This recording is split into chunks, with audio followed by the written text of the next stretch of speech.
శ్రీమాత్రే నమ. ద్రాం దత్తాత్రేయ నమ. శ్రీ గురుభ్యో నమ.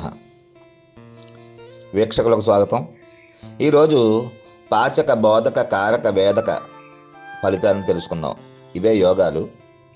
పాచక యోగ ఫలం అయితే రాజ్యలాభం, వస్త్రలాభం, సువర్ణలాభం, మృష్టాన్న భోజనం, ధనలాభం, భూలాభం, శరీర సౌఖ్యం మొదలైన ఫలితాన్ని ఇస్తుంది.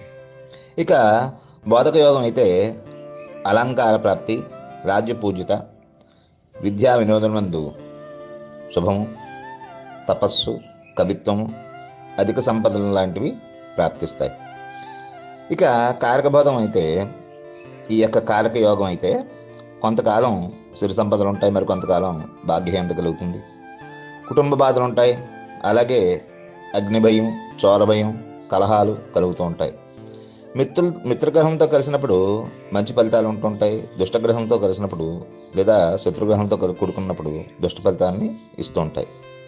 ఇక వేదక యోగం అయితే చోర, అగ్ని, శత్రు